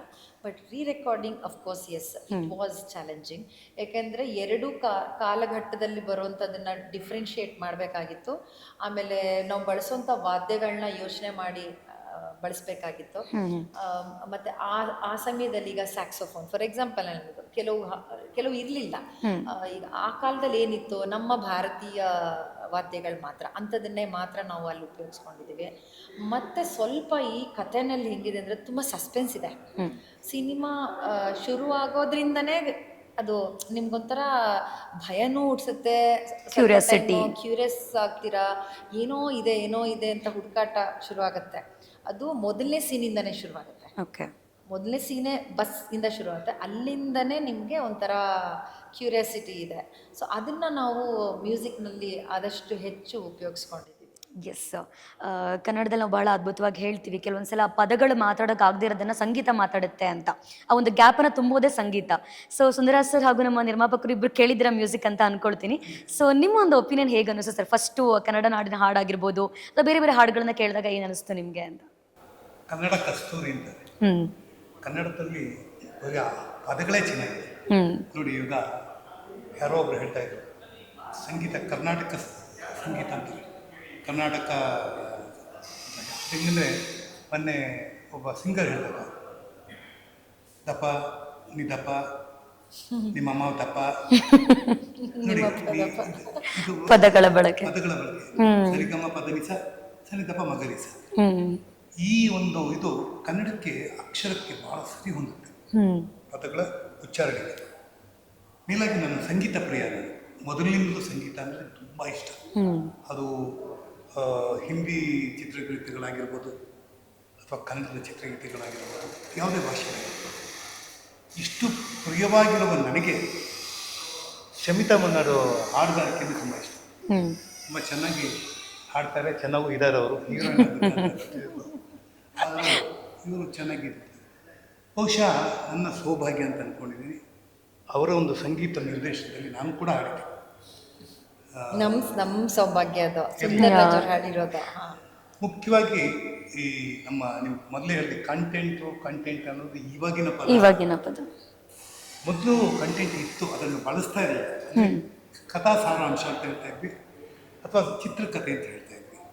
ಒಂದು ಕಥೆಯನ್ನು ಚಿತ್ರಕಥೆ ಮಾಡಿ ಅದನ್ನು ಆ ಒಂದು 120 ಮಿನಿಟ್ಸ್ 2 ಅವರ್ಗೆ ಹೇಳಬೇಕಾದ ಇಡೀ ಜೀವನದ ಕಥೆಯನ್ನೆಲ್ಲ 2 ಅವರಲ್ಲಿ ಹೇಳ್ತೀವಿ. ಒಂದು 50 ವರ್ಷದ 60 ವರ್ಷದ ಕಥೆ. ಹೌದು. ಬಹುಶಃ ಇದರಲ್ಲಿ 2 ಜನರೇಷನ್ನೇ ಚೇಂಜ್. ಭಾಳ ಒಂದು 500 ವರ್ಷದ 600 ವರ್ಷದ ಹಿಂದೆ ಹೋಗ್ತಾರೆ, ಮತ್ತು ಇವಾಗ ಈ ಕಾಲಕ್ಕೆ ಬರ್ತಾರೆ. ಬಹುಶಃ ಈ ಥರದ ಒಂದು ಕಥೆಯನ್ನು ಹೆಣೆಯುವಿಕೆ ಇದೆಯಲ್ಲ, ಆ ಸಾಮರ್ಥ್ಯ ಇರೋದು ಬರ್ಗುರಾಮ್ ಸಿಕ್ಕಿದ್ದಾರೆ. ಅದು ಅವರ ಕಾದಂಬರಿ, ಹೌದು, ಅವರ ಕಾದಂಬರಿ ಆಧಾರಿತ ಪ್ರಕಟಣೆ ಕೂಡ ಆಗಿದೆ. ಇದಕ್ಕೆ ಬರೀ ಚಿತ್ರಕಥೆ ಆದರೆ ಸಾಲದು, ಅಥವಾ ನಟರಿದ್ರೆ ಸಾಲದು, ಸಂಗೀತ ಬೆರಿಬೇಕಿದೆ. ಸಂಗೀತ ಬೆರೆಸುವಂಥ ಕೆಲಸವನ್ನು ಭಾಳ ಚೆನ್ನಾಗಿ ಮಾಡಿದ್ದಾರೆ. ಈ ಚಿತ್ರಕ್ಕೆ ಎಲ್ಲ ಅವ್ರು ಮಾಡಿರೋ ಅಷ್ಟು ಚಿತ್ರಗಳೆಲ್ಲ 7 ಚಿತ್ರಗಳು ಏನೇನಿದೆ ಅದ್ರಲ್ಲಿ ಹೆಚ್ಚು ಕಡಿಮೆ 4-5 ಚಿತ್ರದಲ್ಲೇ ಮಾಡಿದ್ದೇನೆ ಅಂತ. ಮುಖ್ಯವಾಗಿ ಇದು ಒಂಥರ ನಾನು ಮುಂಚೆನೇ ಹೇಳಿದಾಗೆ ಟೋಟಲ್ ಫುಲ್ ಮೀಲ್. ಯಾರಾದರೂ ಪ್ರೇಕ್ಷಕ ಬಂದರೆ ಅವನಿಗೆ ಕೂತ್ಕೊಂಡು ಸ್ಟಾರ್ಟರ್ಸ್ ಇಂದ ಡೆಸರ್ಟ್ ವರೆಗೂ ಎಲ್ಲ ಸಿಗುತ್ತೆ. ಬಟ್ ಕಂಪೇರ್ ಮಾಡಬಾರ್ದು. ನೀವು ನನ್ನ ಫುಲ್ ಮೀಲ್ ಅಂದರೆ ನಾನು ಬೇರೆ ಥರ ಅಂದ್ಕೊಂಡಿದ್ದೆ ಅಂತ. ನಿಮಗೆ ಆಂಧ್ರ ಫುಲ್ ಮೀಲ್ ಇದೆ, ತಮಿಳ್ನಾಡು ಫುಲ್ ಮೀಲ್ ಇದೆ, ಕರ್ನಾಟಕ ಫುಲ್ ಮೀಲ್ ಇದೆ, ಆಮೇಲೆ ಪಂಜಾಬ್ ಫುಲ್ ಮೀಲ್ ಇದೆ. ಇದು ಅಪ್ಪಟ ಕನ್ನಡದ ಫುಲ್ ಮೀಲ್. ಇದು ಕನ್ನಡದ ಒಂದು ಕಂಪನ್ನು ನೀವು ಇದರಲ್ಲಿ ಕಾಣ್ಬೋದು. ಬಟ್ ಕನ್ನಡದ ಸಿನಿಮಾ ಅಂತ ಹೇಳಿದಾಗ ಕೂಡ ಸಬ್ಜೆಕ್ಟ್ ಇದೆಯಲ್ಲ, ಹೇಗೆ ಪಾರಂಪರಿಕ ಒಂದು ಬಿಲ್ಡಿಂಗ್ಸ್ ಆಗ್ಬೋದು, ಅದಕ್ಕೆ ನೆಲ ಜಲ ಯಾವುದ್ರ ಬಗ್ಗೆನಾಗಿರ್ಬೋದು, ಅದನ್ನು ಉಳಿಸ್ಕೊಳ್ಳುವಿಕೆ ಬಗ್ಗೆ ಮಾತಾಡಿದಲ್ಲ, ಅದು ಇಂಟರ್ನ್ಯಾಷನಲ್ ಸಬ್ಜೆಕ್ಟ್. ಖಂಡಿತ ನಾವು ಕನ್ನಡಕ್ಕೆ ಹೇಳ್ತಾ ಇದೀವಿ ಅಂತ ಅನ್ಕೋಬಾರ್ದು. ಇಂತಹ ಒಂದು ಸಿನಿಮಾ ಮಾಡೋದಿಲ್ಲ, ಆ ನಿರ್ದೇಶಕನ ಕನಸನ್ನು ನನಸು ಮಾಡುವುದು ನಿರ್ಮಾಪಕ. ಯಾಕೆ ನಾನು ಕೂಡ ಬರ್ಗೂರವರ ಚಿತ್ರವನ್ನು ನಿರ್ಮಾಣ ಮಾಡಿದ್ದೀನಿ. ಅಂದರೆ ನನ್ನ ಸಿನಿಮಾನ ಅವರು ಡೈರೆಕ್ಟ್ ಮಾಡಿದ್ದಾರೆ. ಆ ಸಿನಿಮಾ ಆಲ್ರೆಡಿ 2006ರಲ್ಲಿ ಬಂತು, ಇದು 2025ರಲ್ಲಿ ಬರ್ತಾಯಿದೆ. ಈ ಸಿನಿಮಾದ ನಿರ್ಮಾಪಕರು ನನ್ನ ಪಕ್ಕದಲ್ಲೇ ಕೂತಿರೋ ಬಾಬು ಅವರು, ನಿಜವಾಗ್ಲೂ ಅವ್ರಿಗೆ ನಾನು ಬೆಂತಟ್ತೀನಿ. ಯಾಕೆಂದರೆ ಒಂದು ರೀತಿಯಾಗಿ ಸಿನಿಮಾ ಮಾಡಬೇಕು ಅಂದರೆ ಬರೀ ಕಮರ್ಷಿಯಲ್ಲು, ಫೈಟು, ಸಾಂಗು. ಮೊದಲೆಲ್ಲ ಕ್ಯಾಬ್ರೆ ಇತ್ತು, ಕ್ಯಾಬ್ರೆ ಇಲ್ಲದೇ ಪಿಕ್ಚರ್ಗಳೇ ಇರಲಿಲ್ಲ. ಅದಕ್ಕೆ ಕ್ಯಾಬ್ರೆ ಡ್ಯಾನ್ಸರೇ ಒಬ್ರು ಇರೋರು, ಜಯಮಾಲಿನಿ ಅಂತ ಒಬ್ರಿದ್ರು, ಆಮೇಲೆ ಇನ್ನೊಂದು ಮಾಲಿನಿ ಅಂತ ಬರೋರು. ಅದನ್ನಿತ್ತು ಒಂದು 2-3 ಐಟಮ್ ಇರುತ್ತೆ. ಇವತ್ತು ಅದೇ ಬದಲಾಗಿದೆ, ಕಾಲ ಬದಲಾಗಿದೆ. ಈ ಒಂದು ಸಿನಿಮಾದಲ್ಲಿ ಏನಪ್ಪ ನೀವು ಗ್ಯಾರಂಟಿ ಅಂದರೆ ಅಭಿನಯ ಆಲ್ಮೋಸ್ಟ್ ಆಲ್ ಆರ್ಟಿಸ್ಟ್ ತುಂಬ ಚೆನ್ನಾಗಿದೆ. ನಿರ್ದೇಶನ ಹೇಳಲೇಬೇಕಾಗಿಲ್ಲ, ಅದು ಸಂಭಾಷಣೆ ಮೊದಲಿನಿಂದಲೂ ಬರ್ಗೂರವರ ಪ್ಲಸ್ ಪಾಯಿಂಟ್. ಖಂಡಿತ. ಸಂಗೀತ ಪಕ್ಕದಲ್ಲೇ ಕೂತಿದ್ದಾರೆ, ಏನು ಯೋಚನೆ ಇಲ್ಲ. ಎಡಿಟಿಂಗ್ ಚೆನ್ನಾಗಿದೆ. ಆಮೇಲೆ ಡ್ಯಾನ್ಸ್ ಮಾಸ್ಟರ್ ನಮ್ಮ ತ್ರಿಭುವನ್ ತುಂಬ ಚೆನ್ನಾಗಿ ಮಾಡಿಸಿದ್ದಾರೆ. ಎಸ್ಪೆಷಲಿ ನಂಗೆ ತುಂಬ ಇಷ್ಟ ಆಗಿದ್ದು ಆ ಕನ್ನಡದೊಂದು ಹಾಡು ಬರುತ್ತೆ, ಕನ್ನಡ ನಾಡು. ಆಕಸ್ಮಿಕದಲ್ಲಿ ಡಾಕ್ಟರ್ ರಾಜ್ಕುಮಾರ್ ಹುಟ್ಟಿದ್ದಾರೆ ಕನ್ನಡನೆಲ್ಲ ಹುಟ್ಟಬೇಕು ಅಂತ ಯಾವ ಥರ ಒಂದು ಟೋಟಲಾಗಿ ಒಂದು 20 ವರ್ಷ 100 ವರ್ಷದ ಹಾಡನ್ನ ಎಲ್ಲರೂ ಆ ಥರದ ಒಂದು ಹಾಡನ್ನು ಇವರು ಟ್ಯೂನ್ ಮಾಡಿದ್ದಾರೆ. ಕನ್ನಡ ನಾಡು ಚೆನ್ನಾಗಿದೆ ಕನ್ನಡ. ಅದು ಏನು ಹೆಗ್ಗಳಿಕೆ ಏನು ಅಂದರೆ, ಆ ಹಾಡನ್ನು ರಾಜ್ಕುಮಾರ್ ಹಾಡ್ತಾರೆ ಅಂದರೆ ಅರ್ಥ ಮಾಡ್ಕೊಳ್ಳಿ. ಇಲ್ಲಿ ಸಿಂಗರ್ ಅವ್ರು ಮಾಡಿದ್ದಾರೆ, ಅದು ಪ್ಲಸ್ ಪಾಯಿಂಟ್. ನನಗೆ ವಿಜಯರಾಘವೇಂದ್ರನಿಗೆ ಹೇಳಬೇಕು ಅಂದರೆ, ಅವನ ಮೊದಲನೇ ಸಿನಿಮಾ ಚಿನಾರಿ ಮೊತ್ತ ಅದ್ರಲ್ಲಿ ನಾನು ಅಭಿನಯಿಸಿದೆ. ನಮ್ಮ ನಾಗಭರಣ ಅವ್ರು ಬಂದರು. ಬಹುಶಃ ಒಂದು 2-3 ಸಿನಿಮಾದಲ್ಲಿ ಒಂದು ಜೊತೆ ಕೆಲಸ ಮಾಡಿದ್ದೀನಿ. ವಿಜಯರಾಘವೇಂದ್ರ ಭಾಳ ಒಳ್ಳೆಯ ಕಲಾವಿದ, ಒಳ್ಳೆಯ ನೃತ್ಯಗಾರ, ಒಳ್ಳೆಯ ಹಾಡುಗಾರ ಅನ್ನೋದನ್ನು ಸಾಬೀತು ಮಾಡಿದ್ದಾರೆ. ಖಂಡಿತ. ಸೊ ಹಾಗಾಗಿ ನನಗೆ ಈ ಸಂಗೀತ ಈ ಸಿನಿಮಾದ ಎಲ್ಲ ರೀತಿಯಿಂದ ತೊಗೊಂಡು ಹೋಗುತ್ತೆ ಅನುಮಾನ ಇಲ್ಲ. ಓಕೆ. ಹಾಗೆ ಬಾಬು ಸರ್, ಈ ಒಂದು ಸಿನಿಮಾದ ಕಾಸ್ಟಿಂಗ್ ಆಗುವಾಗ ಎಲ್ಲ ನಿಮ್ಮ ಗಮನಕ್ಕೆ ಬಂದಿರುತ್ತೆ. ಸೊ ಮೊದಲಾಗಿ ಈ ಒಂದು ಚಿತ್ರಕಥೆಯನ್ನು ನೀವು ಅವರೇ ಮಾಡಬೇಕು ಅಂತ ನಿಮ್ಗೆ ಅನಿಸಿದ್ದು ಯಾಕೆ, ಅಥವಾ ಹೇಗೆ ಕಾಸ್ಟಿಂಗ್ ಆಯಿತು ಸಿನಿಮಾದಲ್ಲಿ? ಆ ಪಾತ್ರಕ್ಕೆ ಇವರೇ ಸೂಟಬಲ್ ಪರ್ಸನ್ ಅಂತ ಡಿಸ್ಕಷನ್ಲಿ ಫೈನಲ್ ಆಯಿತು. ಕಾಸ್ಟಿಂಗ್ ಅಂತ ಬಂದಾಗ ರಿಯಲಿ ಆಯಾ ಪಾತ್ರಕ್ಕೆ ಅನುಗುಣವಾಗಿ ಈಗ ನಮ್ಮ ಸುಂದರಾಜ್ ಸರ್ ಮನೆ ಯಜಮಾನ ಹೇಳ್ತಕ್ಕಂತಿದೆ, ಜೀವ ತುಂಬಿಟ್ಟಿದ್ದಾರೆ. ಹಾಗೇನೆ ತುಂಬ ಅದ್ಭುತವಾಗಿ ನಟನೆ ಮಾಡಿದ್ದಾರೆ. ಹಾಗೆ ತಕ್ಕಂತೆ ಮ್ಯೂಸಿಕ್ ಕಂಪೋಸ್ ಶಮಿತಾ ಮೇಡಮ್ ತುಂಬ ಚೆನ್ನಾಗಿ ಮಾಡಿದ್ದಾರೆ. ಹಾಗೆಯೇ ವಿಜಯ ರಾಘವೇಂದ್ರ ದ್ವಿಪಾತ್ರದಲ್ಲಿ ಒಂದು ಅವರು ಇನ್ವಾಲ್ವ್ ನೋಡ್ತಾ ಇದ್ರೆ ನಮಗೆ ಒಂದು 50 ವರ್ಷ ಹಿಂದೆ ಕೂತ್ಕೊಂಡಾಗ ಆಗ್ಬಿಡುತ್ತೆ ನಮಗೆ. ಬಿಫೋರ್ 100 ಇಯರ್ಸ್ ಏನಿತ್ತು ಮತ್ತು ಪ್ರೆಸೆಂಟ್ ಸಿಚುವೇಶನ್ ಹೇಗಿದೆ ಅದೇ ರೀತಿ. ಈಗ ಅವರು ಚರಿತ್ರೆಯ ಟೀಚರು, ಇವರು ಸಮಾಜ ವಿಜ್ಞಾನ ಟೀಚರು, ಆ ರೀತಿಯಲ್ಲಿ ಅವರು ದ್ವಿಪಾತ್ರ ಮತ್ತು ಇವರು ದ್ವಿಪಾತ್ರ. ಒಂದು ಆರ್ಟಿಸ್ಟ್ಗಳ casting, next technical team casting, ಎಲ್ಲ ಆಯಾ ಪಾತ್ರ ತಕ್ಕಂತೆ ಎಲ್ಲರೂ ಕೂಡಿಟ್ಟಾಗ ನಮಗೂ ಸೂಟಬಲ್ ಅನ್ನಿಸ್ತು. ಮತ್ತು ಎಲ್ಲರೂ ಕೂಡ ಅವರವರ ಪಾತ್ರದಲ್ಲಿ ತುಂಬ ಚೆನ್ನಾಗಿ ಮಾಡಿದ್ದಾರೆ. ಎಲ್ಲರೂ ಕೋಆರ್ಡಿನೇಷನ್, ಟೀಮ್ ವರ್ಕು ನಮ್ಮ ಬರಗೂರು ರಾಮಚಂದ್ರಪ್ಪ ಅವ್ರ ಲೀಡರ್ಶಿಪ್ನಲ್ಲಿ ತುಂಬ ಚೆನ್ನಾಗಿ ಅದ್ಭುತವಾಗಿ ಬಂದಿದೆ. ಹಾಗಾಗಿ ನಮ್ಗೆ ಯಾವುದೇ ರೀತಿ ಕಾಸ್ಟಿಂಗ್ ನಮಗೇನು ಅನ್ನಿಸ್ತಿಲ್ಲ, ಬರ್ಡನ್ ಅನ್ನಿಸ್ತಿಲ್ಲ, ತುಂಬ ಸುಲಲಿತವಾಗಿ ಒಂದು ರೈಟ್ ಡಿಸಿಷನ್ ಅಂತ ಅನಿಸ್ತು ನಿಮಗೆ. ಹಾಗೆ ನಾವು ಖುಷಿಯಿಂದ ನಾವು ರಿಲೀಸ್ ಮಾಡಲಿಕ್ಕೆ ವಿತ್ ಎನರ್ಜೆಟಿಕ್ ಆಗಿ ಟೋಟಲ್ ತಂಡ ಶ್ರಮಿಸ್ತಾ ಇದ್ದೀವಿ. ಓಕೆ ಮೇಡಮ್, ನೀವು ಹೇಳಿರೋ ಹಾಗೆ ಒಂದು ಹಾಡನ್ನು ಸರ್ರೆ ಹೇಳಿದ್ದಾರೆ ಅಂತ. ಸೊ ಇದನ್ನು ಹಾಡಬೇಕು ಅನ್ನೋ ನಿರ್ಧಾರ ಮಾಡಿದ್ದು ಯಾರು ಅಂತ, ಯಾರ ಡಿಸಿಷನ್ ಆಗಿತ್ತು ಇದು? ಅಲ್ಲ, ಗೀತೆಗಳನ್ನು ಮೊದಲಿಗೆ ಗೀತೆ ಬರೆದ್ಬಿಟ್ಟು ನನಗೆ ಕೊಟ್ಟಿದ್ರು. ಅದು ಸಿನಿಮಾ ಶುರುವಾಗಕ್ಕೆ ಮುಂಚೆನೇ ಗೀತೆಗಳನ್ನ ಶುರು ಮಾಡಿಸ್ಬಿಡ್ತಾರೆ ಮ್ಯೂಸಿಕ್ ಮಾಡ್ಸೋಕ್ಕೆ. ಯಾಕೆಂದರೆ ಶೂಟಿಂಗ್ ಟೈಮ್ನಲ್ಲಿ ಸಾಂಗ್ ರೆಡಿ ಇರಬೇಕು ಬರ್ಗೂರು ಸರ್ಗೆ. ಯಾವಾಗ ಆ ಒಂದು ಹಂತದಲ್ಲಿ ಮೊದಲಿಗೆ ಕೊಟ್ಟಿದ್ದೇನೆ ಆ ಸಾಹಿತ್ಯನ, ಗೀತೆನ. ಅದು ಹಾಡು ಎಲ್ಲ ರೆಡಿ ಆಯಿತು. ಇದನ್ನು ವಿಜಯ ರಾಘವೇಂದ್ರ ಅವರೇ ಹಾಡಿದ್ರೆ ಹೇಗಿರುತ್ತೆ ಅಂತ ನನ್ನ ಮನಸ್ಸಲ್ಲಿ ಅನಿಸ್ತಾ ಇತ್ತು. ಬಟ್ ನಾನು ಯಾವತ್ತೂ ಹೇಳಕ್ಕೆ ಹೋಗಿರಲಿಲ್ಲ ಸರ್ ಹತ್ರ. ಸರ್ರೇ ಹೇಳಿದ್ರು, ಇದು ವಿಜಯ ರಾಘವೇಂದ್ರ ಕೈಲಿ ಹಾಡ್ಸಿದ್ರೆ ಹೇಗಿರುತ್ತೆ ನಾನು ಅದು ಹೇಳಿದ್ರು. ನಾನು ಅಂದ್ಕೊಂಡಿದ್ದೆ, ನೀವು ಅದನ್ನೇ ಕೇಳ್ತಾ ಇದ್ದೀರಾ, ನೀವು ಒಂದ್ಸರಿ ಮಾತಾಡಿ ವಿಜಯ್ ಅವ್ರ ಹತ್ರ ಅಂತ. ಆಮೇಲೆ ಅವ್ರಿಗೆ ಯಾವಾಗ ನಾನು ಸಿಕ್ಕಿದ್ರು, ಯಾವಾಗ ಅಂದರೆ ಬೇರೆ ಸಭೆಗಳಲ್ಲಿ, ಸಮಾರಂಭದಲ್ಲಿ. ಆಮೇಲೆ ನಾನು ಅವರು ಒಂದು ಪ್ರೋಗ್ರಾಮ್ ಕೂಡ ಮಾಡಿದ್ವಿ, ಅವರ ಮಾವನವರು ಒಂದು ಪ್ರೋಗ್ರಾಮ್ ಮಾಡಿದ್ರು, ಅದ್ರಲ್ಲಿ ನಾನು ಅವರೇ ಹಾಡಿದ್ವಿ. ಅವಾಗಿಂದ ನಾನು ಯಾವಾಗಲೂ ಹೇಳ್ತಿದ್ದೆ, ನೀವು ಹಾಡಬೇಕು, ನೀವು ಜಾಸ್ತಿ ಹಾಡಬೇಕು, ತುಂಬ ಕಮ್ಮಿ ಆಲ್ಬಮ್ಸ್ ಮಾಡಿ, ಡಿವೋಷ್ನಲ್ ಎಲ್ಲ ಮಾಡಿ ಅಂತ. ನಾನು ದೊಡ್ಡ ಫ್ಯಾನ್ ಅವ್ರಿಗೆ ಆ್ಯಸ್ ಅ ಸಿಂಗರ್ ವಿಜಯ್ ಅವರು. ಸೊ ಹೇಳಿದ ಖುಷಿ ಆಯಿತು. ಸೊ ಫಸ್ಟು ಅವ್ರ ಹತ್ರ ಕೇಳಿ ಅಂದೆ, ಅವ್ರು ಒಪ್ಕೊಂಡ್ರು. ತುಂಬ ಚೆನ್ನಾಗಿ ಹಾಡಿದ್ದಾರೆ, ಹಾಗೆ ಅದು ತುಂಬ ಖುಷಿ ಇದೆ. ಸೊ ಹಾಗೆ ಈ ಒಂದು ಸಿನಿಮಾ ಮುಖಾಂತರ ಹೊಸ ಆರ್ಟಿಸ್ಟ್ ಇಂಟ್ರೊಡ್ಯೂಸ್ ಮಾಡ್ತಾ ಇದ್ರೆ ಅಮೂಲ್ಯ ಅವ್ರನ್ನ. ಸೊ ಹೇಗಿತ್ತು ಮ್ಯಾಮ್ ಆ ಒಂದು ಎಕ್ಸ್ಪೀರಿಯನ್ಸ್ ಅಂತ? ತುಂಬ ಚೆನ್ನಾಗಿ ಹಾಡ್ತಾಳೆ ಅಂತ ಮುಂಚೆನೇ ಗೊತ್ತಿತ್ತು. ಯಾಕೆಂದರೆ ಚಿಕ್ಕಂದಿಂದ ನಾನು ಅವಳಿಗೆ ಸಂಗೀತ ಮಹಾಯುದ್ಧ ಅಂತ ಒಂದು ಕಾರ್ಯಕ್ರಮದಲ್ಲೂ ಅವಳು ಹಾಡ್ತಾ ಇದ್ಲು. ಅವಾಗ ಚಿಕ್ಕ ಹುಡುಗಿ ಅವಳು. ಅವಾಗ ನಾನು ಜಡ್ಜ್ ಆಗಿದ್ದೆ. ಸೊ ಅದಾದಮೇಲೆ ಈ ಪ್ರೋಗ್ರಾಮ್ ನೋಡಿದಾಗ ಚೆನ್ನಾಗಿ ಹಾಡ್ತಾ ಇದ್ದಾಳೆ ಅಂದ್ಬಿಟ್ಟು ನಾನು ವಿಶ್ ಎಲ್ಲ ಮಾಡಿದ್ದೆ. ಬಟ್ ಯಾವತ್ತೂ ನಾನು ಇದ್ರಲ್ಲಿ ಹಾಡ್ಸೋಕ್ಕಾಗತ್ತಾ ಅನ್ನೋದು ಗೊತ್ತಿರಲಿಲ್ಲ. ಯಾಕೆಂದರೆ ಸಂಪೂರ್ಣವಾಗಿ ನನ್ನ ಡಿಸಿಷನ್ ಆಗಿರಲ್ಲ. ಖಂಡಿತ. ಯಾವಾಗ ಬರ್ಗೂರು ಸರ್ ಅವ್ರು ಹೇಳಿದ್ರು, ಯಾರು ಹೊಸ ಹುಡುಗರಿದ್ರೆ ಹೇಳಿ, ಹುಡುಗನೋ ಹುಡುಗಿ ಇದ್ದರೆ ಹಾಡ್ಸೋಣ ಅಂದಾಗ ನಾನು ಫಸ್ಟು ಹೇಳಿದ್ದು ಅವಳ ಹೆಸ್ರನ್ನೇ. ಚೆನ್ನಾಗಿ ಹಾಡ್ತಾಳೆ ಅವಳು, ಅವಳ ಹತ್ರ ಹಾಡಿಸ್ಬೋದು ಅಂತ ಅವರು ಒಪ್ಕೊಂಡ್ರು. ಅದನ್ನು ಹಾಡಿಸಿದ್ದೂ ಖುಷಿ ಇದೆ. ಆ್ಯಂಡ್ ಇದು ಒಂದು ಟೀಮಾಗಿ ಸ್ವಪ್ನ ಮಂಟಪ ಏನು ಕೆಲಸ ಮಾಡಿದೆಯಲ್ಲ, ಈಗ ಡೈರೆಕ್ಟರ್ ಅವರ ಒಂದು ಕನಸಿರುತ್ತೆ, ಈ ಥರ ಕತೆ ಇದೆ, ಅದಕ್ಕೆ ಸರಿಯಾಗಿ ನೀರೇರೋದು ಪ್ರೊಡ್ಯೂಸರ್ ಅವರು. ಸೊ ಬಾಬು ಸರ್ ಅವ್ರದ್ದು ಸಂಪೂರ್ಣವಾದಂಥ ಸಪೋರ್ಟ್ ಏನಿದೆ, ಅಲ್ಲೊಂದು ದೊಡ್ಡ ಸೆಟ್ ಮಾಡಿದ್ದಾರೆ, ತುಂಬಾ ಅದ್ಭುತವಾಗಿದೆ. ಅದೇ ಮೇಯ್ನ್ ಇದು ಸ್ವಪ್ನ ಮಂಟಪಕ್ಕೆ ಒಂದು ಕಲಶಪ್ರಾಯ ಅಂತಾರಲ್ಲ, ಆ ಥರ ಅದೊಂದು ಜಾಗ ಇದೆ. ಅಷ್ಟು ಅದ್ಭುತವಾಗಿದೆ ಅದು ಸೆಟ್ ಮಾಡಿರೋದು. ಸೊ ಇದಕ್ಕೆಲ್ಲ ಅದೊಂದು ಸಾಮಾನ್ಯವಾದ ಪ್ರೊಡ್ಯೂಸರ್ಗೆ ಆಗಲ್ಲ, ಕಷ್ಟನೇ. ಸೊ ಅದನ್ನೆಲ್ಲ ಸಿನಿಮಾಗೆ ಏನೇನು ಬೇಕು ಅದನ್ನೆಲ್ಲ ಇವರು ಒದಗಿಸ್ಕೊಟ್ಟಿದ್ದಾರೆ. ಸೊ ಸಿನಿಮಾಗೆ ಏನೇನು ಬೇಕು, ಮ್ಯೂಸಿಕಲ್ ನಮ್ದಿರ್ಬೋದು, ಛಾಯಾಗ್ರಹಣ ನಾಗರಾಜ್ ಅದ್ವಾನಿ ಅವರು ಅದ್ಭುತವಾದಂಥ ಛಾಯಾಗ್ರಾಹಕರು, ಸುರೇಶ್ ಅರಸ್ ಅವರು ನ್ಯಾಷನಲ್ ಅವಾರ್ಡ್ ವಿನ್ನರು, ಎಡಿಟರು. And as you know, casting ಬಗ್ಗೆ ಮಾತಾಡೋಂಗೆ ಎಲ್ಲ ಶೋಭಾ ರಾಘವೇಂದ್ರ ಅವ್ರು ಇರ್ಬೋದು, ರಜನಿ ಅವ್ರು ಇರ್ಬೋದು, ಎಲ್ಲರೂ ತುಂಬಾ ಚೆನ್ನಾಗಿ ಮಾಡಿದ್ದಾರೆ. ಸೊ ಒಟ್ಟಾರೆ ನಾವು ಹೇಳೋದಿಷ್ಟೇ, ಒಳ್ಳೆ ಒಂದು ಸಿನಿಮಾ ರೆಡಿ ಆಗಿದೆ, ಎಲ್ಲರೂ ಸೇರಿ ರೆಡಿ ಮಾಡಿದ್ದೀವಿ. ಬರ್ಗೂರು ಸರ್ ಅವರ ನಾಯಕತ್ವದಲ್ಲಿ, ಇವರ ನಿರ್ಮಾಣದಲ್ಲಿ.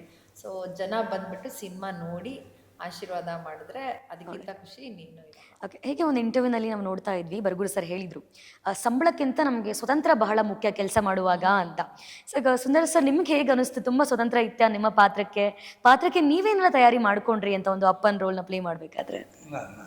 ಇನ್ನು ಅಪ್ಪಂದೇ ತಯಾರಿ ಏನು ಬೇಕಾಗಿಲ್ಲ. ಯಾಕಂದರೆ ಆಲ್ರೆಡಿ ನಾನು ಅಪ್ಪ ಆಗಿದ್ದೆ ಮನೆಯಲ್ಲಿ, ಮೇಘನಾಗ ಅಪ್ಪ, ತಂದೆ ಬೇರೆ, ಮೊಮ್ಮಕ್ಕಳು ಬೇರೆ ನೋಡಿದ್ದೀರಾ ಈಗ ಆಲ್ರೆಡಿ? ಅದಲ್ಲ, ಪ್ರಶ್ನೆ ಚೆನ್ನಾಗಿದೆ. ತಂದೆ ಅಂದರೆ ಇಲ್ಲಿ ಯಾವ ಥರ ತಂದೆ?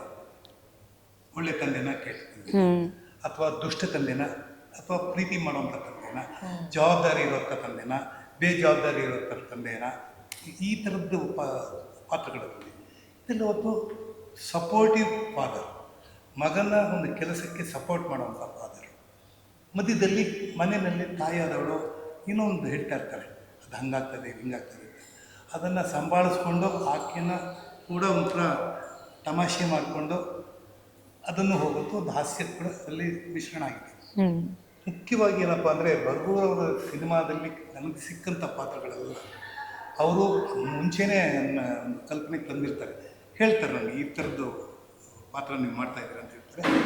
ನಾನು ಅದಕ್ಕೇನು ಸ್ಪೆಷಲ್ ತಯಾರಿ ಏನು ಮಾಡ್ಕೊಳ್ಳೋದು, ಯಾಕೆಂದರೆ ಆ ಥರ ಒಂದು ಹಿಸ್ಟಾರಿಕಲ್ ಪಾತ್ರ ಅಥವಾ ಇನ್ಯಾವುದೋ ಒಂಥರ ಪಾತ್ರ, ಅದಕ್ಕೆ ಬೇಕಾದರೆ ಫೈಟಿಂಗ್ ಕಲಿಬೇಕು ಅಥವಾ ಇನ್ನೇನೋ ಮಾಡಬೇಕು, ನೃತ್ಯ ಕಲಿಬೇಕು ಅನ್ನುವಾಗ ಈಗ ಬಯಲಾಟ ಭೀಮಣ್ಣ ಅಂತ ಮಾಡಿದ್ದೆ, ಇವರಿದೇ ಬರ್ಗೋರು ಅದನ್ನು ಬಯಲಾಟ ಮಾಡಬೇಕಾಗಿತ್ತು, ಕುಣಿಬೇಕಾಗಿತ್ತು, ವೇಷಭೂಷಣಗಳು ಆ ಥರ ಇತ್ತು, ಅದಕ್ಕೆ ಸ್ವಲ್ಪ ತಯಾರಿ ಬೇಕಾಗಿತ್ತು. ಇದು ನಾರ್ಮಲ್ ಒಂದು ಗೆಟಪ್ಪಲ್ಲೇ ಬರ್ತೀನಿ, ಬಟ್ ತುಂಬ ಪಾತ್ರದ ತಿರುವು ತುಂಬ ಚೆನ್ನಾಗಿದೆ. ಎಷ್ಟು ಮಟ್ಟಿಗೆ ಅವನು ಸಪೋರ್ಟ್ ಮಾಡಿ ಆ ಒಂದು ಪಾರಂಪರಿಕವಾದ ಒಂದು ಕಟ್ಟಡವನ್ನು ಕೆಡವಿ ಅದನ್ನು ರೆಸಾರ್ಟ್ ಮಾಡೋಕ್ಕೆ ತಡೆಯೋಕ್ಕೆ ಏನು ಪ್ರಯತ್ನ ಮಾಡ್ತಾನೆ ಹೀರೋ ಮತ್ತು ಹೀರೋಯಿನ್, ಅದಕ್ಕೆ ಇವ್ರು ಸಾಥ್ ಕೊಟ್ಟು ಜೊತೆ ಸೇರಿ ಹೋರಾಟ ಮಾಡ್ತಾರೆ. ಓಕೆ ಓಕೆ ಸೊ ಹಾಗೆ ನಮ್ಮ ನಿರ್ಮಾಪಕರು ಸರ್ ಇದ್ದಾರೆ ಸರ್, ಯಾವ್ಯಾವ ಪ್ಲೇಸಸ್ಗಳಿದೆ ಶೂಟಿಂಗ್ ಮಾಡಿದ್ದೀರಾ ಅಂತ, ಎಲ್ಲೆಲ್ಲ ಚಿತ್ರೀಕರಣ ಆಗಿದೆ ಈ ಒಂದು ಸಿನಿಮಾ? ಡಿಫ್ರೆಂಟ್ ಲೊಕೇಶನ್ಸಲ್ಲಿ ಎಲ್ಲ ಕಡೆ ಮಾಡಿದ್ದೀವಿ ಮೇಡಮ್. ಅಂದ್ರೆ ಕರ್ನಾಟಕದಲ್ಲಿ ಮಾತ್ರನಾ ಅಥವಾ ಲೊಕೇಶನ್ ಇರ್ತಾರೆ, ಒಂದು ನಿರ್ಮಾಪಕರು ಬರೋರು ಹೋಗೋರು ಇಲ್ಲ ಅಂತಲ್ಲ, ಆ ಜಾಗದ ಹೆಸರು ಗೊತ್ತಿಲ್ಲ. ಕರ್ನಾಟಕದಲ್ಲಿ ಶೂಟಿಂಗ್ ಯಾವತ್ತೂ ಇವರು ಬರ್ಗೂರವರು ಕರ್ನಾಟಕ ಮತ್ತು ಬೆಂಗಳೂರು ಸುತ್ತಮುತ್ತ ಬಿಟ್ಟು ಹೋಗೋದಿಲ್ಲ, ಅನ್ಲೆಸ್ ಇಟ್ಸ್ ರಿಕ್ವೈರ್ಡ್. ಇಲ್ಲಿ ರಾಹುಲ್ಗೋಡು ಅಂತ ಒಂದಿದೆ, ಅಲ್ಲಿ ಮಂಟಪನ ಅಲ್ಲೇ ಹಾಕಿದ್ದೆ, ಮತ್ತು ಹೆಚ್ಚು ಕಡಿಮೆ ಅಲ್ಲೇ ಶೂಟಿಂಗ್ ಆಗಿದೆ ಎಲ್ಲ ಕೂಡ. ಆಮೇಲೆ ಅಲ್ಲೇ ಪಕ್ಕದಲ್ಲೇ ಒಂದು ಹಳ್ಳಿ ಇತ್ತು, ಹಳ್ಳಿನಲ್ಲಿ ಒಂದು ಹಳ್ಳಿ ಮನೆ, ಸುಮಾರು ಶೂಟಿಂಗ್ ಆಗಿದೆ ಮನೆಯಲ್ಲಿ. ಆ ಮನೆ ಶೂಟಿಂಗ್ ಇತ್ತು, ಮತ್ತು ಸ್ಕೂಲು ಗಿಲ್ಲು ಅದೆಲ್ಲ ಅಕ್ಕಪಕ್ಕ ಎಲ್ಲೋ ಅಂತ ತೊಗೊಂಡಿದ್ರು. ಹೆಚ್ಚು ಕಡಿಮೆ ರಾವ್ಗೋಡು ಅಂತ ಅಲ್ಲೇ ರಾವ್ಗೋಡಲ್ಲಿ ಜಾಸ್ತಿ ಶೂಟಿಂಗ್ ಆಗಿದೆ. ಓಕೆ ಮೇಡಮ್, ನಿಮ್ಮ ಒಂದು ತುಂಬ ನೆಚ್ಚಿನ ಐತಿಹಾಸಿಕ ಸ್ಥಳ ಅಥವಾ ಪಾರಂಪರಿಕ ಸ್ಥಳ ಅಂದರೆ ಯಾವುದು? ನನ್ನ ಪಾರಂಪರಿಕ ಅಂದರೆ ಅಫ್ಕೋರ್ಸ್ ನಮ್ಮ ಮಲೆನಾಡಿಂದ ಫಸ್ಟ್ ಬರೋದು ತೀರ್ಥಹಳ್ಳಿ. ಕವಲೆ ದುರ್ಗ ನನಗೆ ತುಂಬ ಇಷ್ಟವಾದಂಥ ಜಾಗ. ಅಲ್ಲಿ ತುಂಬ ಕಮ್ಮಿನೇ ಶೂಟ್ ಮಾಡಿರೋದೆಲ್ಲರೂ. ಬಿಟ್ಟರೆ ನಗರ ಫೋರ್ಟ್ ಇರ್ಬೋದು, ಆಮೇಲೆ ಶಿವಪ್ಪ ನಾಯಕ ಕೋಟೆ ಇದೆ ಶಿವಮೊಗ್ಗದಲ್ಲಿ, ಕುಂದಾದ್ರಿ, ಇವೆಲ್ಲ ಭಾಳ ಇಷ್ಟವಾದ. ಸರ್ ನಿಮಗೆ ನಿಮ್ಮ ನೆಚ್ಚಿನ ಐತಿಹಾಸಿಕ ಸ್ಥಳ? ಚಿತ್ರದುರ್ಗ. ಚಿತ್ರದುರ್ಗ. ನಿಮಗೆ ಸರ್? ನನಗೆ ಎಲ್ಲನೂ ಇಷ್ಟ, ಮುಖ್ಯವಾಗಿ ಹಳೆಬೀಡು ಬೇಲೂರು. ಯಾಕೆಂದರೆ ಅಲ್ಲಿ ನಾನು ಈ ಅಮರಶಿಲ್ಪಿ ಜಕ್ಕಣಾಚಾರ್ಯರು ನೋಡಿದ ತಕ್ಷಣ ಅಲ್ಲಿ ಆ ಪ್ರದೇಶದಲ್ಲಿ ಶೂಟಿಂಗ್ ಹೋಗಿದ್ದೆ. ಸುಮಾರು ಒಂದೂವರೆ ತಿಂಗಳಿದ್ದೆ ನಾಗಾಭರಣ ಒಂದು ಶೂಟಿಂಗ್ ಕಾನೂರಾಯಣ ಅಂತ ಆಯಿತು. ಆವಾಗ ಇನ್ ಡೀಟೇಲಾಗಿ ನೋಡೋಕ್ಕಾಯ್ತು ನನಗೆ ಆ ಜಾಗವನ್ನು. ಹೊಯ್ಸಳರ ಕಾಲದಲ್ಲಿ ಯಾವ ರೀತಿ ಅದನ್ನು ನಿರ್ಮಾಣ ಮಾಡಿದ್ದಾರೆ, ಆ ಬಂಡೆಗಳನ್ನೆಲ್ಲ ಹೇಗೆ ಕೆತ್ತಿದ್ದಾರೆ, ಆ ಚೆನ್ನಕೇಶವ ಎಷ್ಟು ಚೆನ್ನಾಗಿ ಕಾಣ್ತಾನೆ. ಆಮೇಲೆ ಅಲ್ಲಿಂದ ಸ್ವಲ್ಪ ದೂರದಲ್ಲಿ ಶ್ರೀನಿವಾಸ ದೇವ್ರದ್ದು ಹಳೆಬೀಡು ಹತ್ತದ ಒಂದು ಶ್ರೀನಿವಾಸ ದೇವರಿತ್ತು. ಬೇಲೂರಿಗೆ ಸೆಲ್ಸೆಟ್ ಯಾವುದಿದೆ ಅಷ್ಟೇ ಥರ ಚಿತ್ರದುರ್ಗದಲ್ಲಿ, ಅದು ಚಿತ್ರದುರ್ಗದಲ್ಲಿ ಕೋಟೆ, ಆ ಕೋಟೆ ನೋಡೋಕ್ಕೆ ಆನಂದ ಆಗುತ್ತೆ. ಆದರೆ ಒಂದು ದೇವಸ್ಥಾನ, ಒಂದು ಶಿಲ್ಪಕಲೆ ಅಂತ ನೋಡೋದು ಬೇಲೂರು ಹಳೆಬೀಡು, ಆಮೇಲೆ ಬಾದಾಮಿ ಅಂತ. ಬಟ್ ಎಲ್ರಿಗೂ ನಮ್ಮ ಕೇಳಿರೋದು ಬೇಲೂರು ಹಳೆಬೀಡು ವಿಶ್ವದಾದ್ಯಂತ ಒಂದು ಭಾಳ ಹೆಸರುವಾಸಿ, ಅದು ಭಾಳ ದೊಡ್ಡ ಮಟ್ಟದ ಪಾರಂಪರಿಕ ಸ್ಥಳ, ದೇವಸ್ಥಾನ ತುಂಬ ಇಷ್ಟ. ಖಂಡಿತ. ಬಾಬು ಸರ್, ಹಾಗೆ ಮುಂದೆ ಕನ್ನಡ ಚಿತ್ರರಂಗದಲ್ಲಿ ನಿಮ್ಮ ಏನೆಲ್ಲ ಒಂದು ಪ್ರಯತ್ನಗಳನ್ನು ಮಾಡಬೇಕು ಅಂದ್ಕೊಂಡಿದ್ದೀರಾ? ಅಫ್ಕೋರ್ಸ್ ಮೇಡಮ್, ನಮ್ಮದು Male Mahadeshwara group of companies ಕಡೆಯಿಂದ ನಾವು ಆಲ್ರೆಡಿ ಡಿಸ್ಕಷನ್ ಮಾಡಿ ಬೋರ್ಡ್ ಮೀಟಿಂಗಲ್ಲಿ ಡಿಸಿಷನ್ ತೊಗೊಂಡಿದ್ದೀವಿ. ಮುಂದಿನ ದಿನಗಳು ಸಿನಿಮಾಗಳು ಮಾಡ್ತೀವಿ ಮೇಡಮ್, ಎಸ್ಪೆಷಲಿ ಮಕ್ಕಳ ಚಿತ್ರ ಮತ್ತು ಈವನ್ ಕಮರ್ಷಿಯಲ್ ಮೂವಿ ಕೂಡ ನಾವು ಕೈ ಹಾಕ್ತೀವಿ. ಸೊ ಏನು ಈ ಚಿತ್ರತಂಡದ ಅನುಭವ ತೊಗೊಂಡು ಈಗ production, post production, then release experience ಆದಮೇಲೆ ಇಮಿಡಿಯೇಟ್ ಡಿಸಿಷನ್ ತೊಗೊಂಡು ಖಂಡಿತವಾಗಲೂ ಮುಂದಿನ ದಿನಗಳು ಒಳ್ಳೆ ಸಿನಿಮಾಗಳನ್ನ ನಿರೀಕ್ಷೆ ಮಾಡಬಹುದು. ಆ ಮೂಲಕ ಸಮಾಜಕ್ಕೆ ನಾವೊಂದು ಸಂದೇಶ ನೀಡ್ತಕ್ಕಂಥ ಪ್ರಯತ್ನವನ್ನು ಮಾಡಬೇಕು ಅಂತ ನಮ್ದೊಂದು ಆಸೆ, ಸಂಸ್ಥೆ ಆಸೆ. ಶ್ರಮಿತಾ ಮೇಡಮ್, ನಿಮ್ಮ ಪ್ರಯತ್ನಗಳು ಸಂಗೀತ ನಿರ್ದೇಶಕಿಯಾಗಿ ಏನೆಲ್ಲ ಮಾಡಬೇಕು ಅಂತ ಅಂದ್ಕೊಂಡಿದ್ದೀರಾ ಅಂತ? ಇಲ್ಲ ಅಂದರೆ ನಾವು ಮಾಡಬೇಕು ಅಂದ್ಕೊಂಡಿದ್ದೀನಿ ಅನ್ನೋದಕ್ಕಿಂತ ಯಾವ ರೀತಿ ಅವಕಾಶಗಳು ಬರುತ್ತೆ ಅನ್ನೋದು ಕೂಡ ಮುಖ್ಯವಾಗುತ್ತೆ. ನನಗೇನು ಖುಷಿ ಇರುತ್ತೋ ಅದು ಸಾಮಾನ್ಯ ನಾವು ಆ್ಯಲ್ಬಮ್ಮು ಅದು ಇದು ಮಾಡ್ತಾನೆ ಇರ್ತೀವಿ, ನನಗೇನು ಇಷ್ಟ ಆಗುತ್ತೋ ಅಂಥದ್ದನ್ನು. ಬಟ್ ಈ ಥರದ ಅವಕಾಶಗಳು ಇನ್ನಷ್ಟು ಜಾಸ್ತಿ ಸಿಕ್ಕಿದ್ರೆ ನಾವು ಇನ್ನಷ್ಟು ಬೇರೆ ಬೇರೆ ರೀತಿಯಾದಂಥ ಪ್ರಯೋಗಗಳನ್ನ ಮಾಡ್ಬೋದು ಅಂತ ಒಂದು ಅನಿಸುತ್ತೆ. ಆಮೇಲೆ ಅಫ್ಕೋರ್ಸ್ ದೊಡ್ಡ ದೊಡ್ಡ ನಿರ್ದೇಶಕರ ಜೊತೆ, ಈಗ ಬರ್ಗೂರು ಸರ್ ಅವರಂಥ ನಿರ್ದೇಶಕರ ಜೊತೆ ಕೆಲಸ ಮಾಡಿದಾಗಲೇ ಅವ್ರು ಬಹಳಷ್ಟು ಕಲಿತೀವಿ. ಅವರಿಂದ ಏನು ಮಾಡಬೇಕು, ಯಾವ ಸಾಧ್ಯತೆ ಇದೆ, ಏನು ಮಾಡಬಾರ್ದು, ಆಮೇಲೆ ಬರೀ ಸಿನಿಮಾ ಅಷ್ಟೇ ಅಲ್ಲದೆ ನಾವು ಸೋಷಿಯಲ್ ಲೈಫ್ ನಾವು ಯಾವ ರೀತಿಯಲ್ಲಿ ಬದುಕಬೇಕು, ಯಾವ ರೀತಿಯಾಗಿ ಮನುಷ್ಯನಾಗಿರಬೇಕು, ನಿಮ್ಮ ಸಾಮಾಜಿಕ ಬದ್ಧತೆಗಳೇನಿರುತ್ತೆ. ಈಗ ಬಾಪು ಸರ್ ಅವ್ರು ಹೇಳ್ದಂಗೆ ಅವ್ರು ಬೇರೆ ಯಾವುದಾದ್ರೂ ಕೊಚ್ಚು ಕಡಿ ಕಮರ್ಷಿಯಲ್ ಅನ್ನೋದಕ್ಕಿಂತ ರಕ್ತಪಾತ ಇರುವಂಥದ್ದು ಸಿನಿಮಾಗಳನ್ನೂ ಮಾಡ್ಬೋದಾಗಿತ್ತು. ಬಟ್ ಸಂದೇಶ ಕೊಡುವಂಥ ಸಿನಿಮಾನೇ ಮಾಡಬೇಕು, ನಮ್ಮ ಬ್ಯಾನರಿಂದ ಒಳ್ಳೊಳ್ಳೆ ಸಿನಿಮಾಗಳು, ಸದಭಿರುಚಿಯ ಸಿನಿಮಾಗಳನ್ನ ಮಾಡಬೇಕು ಅನ್ನೋವಂಥದ್ದು ಇರುತ್ತಲ್ಲ, ಕನಸಿರುತ್ತಲ್ಲ, ಅದು ತುಂಬ ಮುಖ್ಯ ಆಗುತ್ತೆ. ಸೊ ಅಂಥ ಪ್ರಾಜೆಕ್ಟ್ಸ್ ಜಾಸ್ತಿ ಬಂದರೆ ಖುಷಿ ಇರುತ್ತೆ ಕೆಲಸ ಮಾಡೋಕ್ಕೆ. ಆ ಒಂದು ಕನಸು ಡೆಫಿನೆಟ್ಲಿ ಇದೆ. ಆ್ಯಂಡ್ 25ನೇ ತಾರೀಕು ಸಿನಿಮಾ ರಿಲೀಸ್ ಆಗ್ತಾ ಇದೆ, ನಮ್ಮ ಸ್ವಪ್ನ ಮಂಟಪ. ನಾವೆಲ್ಲರೂ ಭಾಳನೇ ಕಾತರದಿಂದ ಕಾಯ್ತಾ ಇದ್ವಿ. ಸಿನಿಮಾನ ಜನರು ನೋಡಿದ್ರೆ ಖಂಡಿತ ಇಷ್ಟಪಡ್ತಾರೆ. ಹಾಗಾಗಿ ಎಲ್ಲರೂ ಥಿಯೇಟ್ರ್ಗಳಿಗೆ ಹೋಗಿ ನೋಡಿ ಅದನ್ನು ಎಂಜಾಯ್ ಮಾಡಬೇಕು. ಆ್ಯಂಡ್ ಅದರಲ್ಲಿರೋಂಥ ಆಶಯ ಏನಿದೆ ಅದರಂತೆ ನಾವು ಕೂಡ ನಡ್ಕೋಬೇಕು ಅಂತ ಅನಿಸುತ್ತೆ. ಎಸ್, ಖಂಡಿತ. ಸರ್, ಕೊನೆಯದಾಗಿ ಈ ಚಿತ್ರದ ಬಗ್ಗೆ, ಚಿತ್ರವನ್ನು ವೀಕ್ಷಕರಿಗೆ ಬರಲಿ ಅಂತ ಥಿಯೇಟ್ರಿಗೆ ಏನು ಹೇಳಕ್ಕೆ ಇಷ್ಟಪಡ್ತೀರಾ ಸರ್? ನಮ್ಮ ಕೆಲಸ ನಾವು ಮಾಡಿದ್ದೀವಿ, ನಿರ್ಮಾಪಕರು ಅವ್ರ ಕೆಲಸ ಅವ್ರು ಮಾಡಿದ್ದಾರೆ, ಸಂಗೀತ ನಿರ್ದೇಶಕಿ ಅವ್ರ ಕೆಲಸ ಅವ್ರು ಮಾಡಿ ಮುಗಿಸ್ಬಿಟ್ಟಿದ್ದಾರೆ. ನಮ್ಮ ಕೆಲಸ ಎಲ್ಲ ಮುಗಿದೋಗಿದೆ. ಅದಕ್ಕೆ ಪ್ರಚಾರದ ಮೂಲಕ ನಾವು ಕೇಳ್ಕೊಳ್ಳೋದು ಇಷ್ಟೇ, ಪ್ರಚಾರ ಯಾಕೆ ಬೇಕು ಅನ್ನೋದು ಅಲ್ವಾ. ನಾವೇನೋ ಮಾಡ್ತೀವಿ, ಅದನ್ನು ನೋಡಿ ಬೇಕಾದ್ರೆ ಇದೊಂದು ರೀತಿ ಆಮಂತ್ರಣ.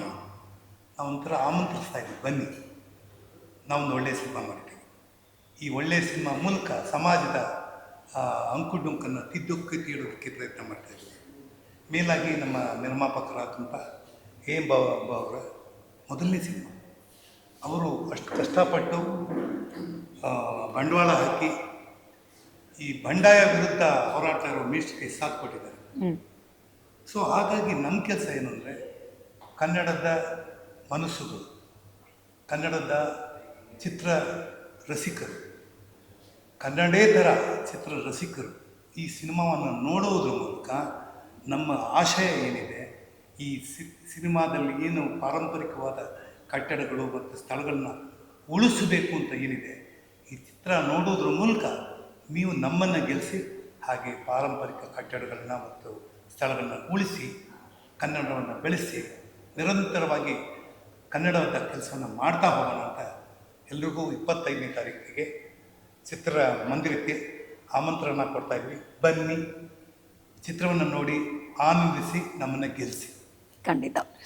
ವೀಕ್ಷಕರೇ, ಇದಿಷ್ಟು ನಮ್ಮ ಸ್ವಪ್ನ ಮಂಟಪ ಚಿತ್ರತಂಡದ ಮಾತುಕತೆ ಆಗಿತ್ತು. ಬಹುಶಃ ಈ ಒಂದು ಚಿತ್ರದ ಸಾರಾಂಶವನ್ನು ನಮ್ಮೊಟ್ಟಿಗೆ ಅವರೆಲ್ಲರೂ ಕೂಡ ಹಂಚಿಕೊಂಡಿದ್ದಾರೆ. ಇನ್ನೇನು ಕೆಲವೇ ದಿನಗಳಲ್ಲಿ ಚಿತ್ರಮಂದಿರಕ್ಕೆ ಬರುತ್ತೆ. ನಾವೆಲ್ಲರೂ ಕೂಡ ಹೋಗಿ ಕನ್ನಡ ಚಿತ್ರವನ್ನು ಚಿತ್ರಮಂದಿರಗಳಲ್ಲೇ ನೋಡೋಣ, ಕನ್ನಡವನ್ನು ಬೆಳೆಸೋಣ, ಕನ್ನಡ ಚಿತ್ರವನ್ನು ಸಂಭ್ರಮಿಸೋಣ ಅಂತ ಹೇಳ್ತಾ ಮತ್ತಷ್ಟು ಲೇಟೆಸ್ಟ್ ಅಪ್ಡೇಟ್ಗಳಿಗಾಗಿ ನೋಡ್ತಾ ಇರಿ mister D picture YouTube channel. Thank you so much.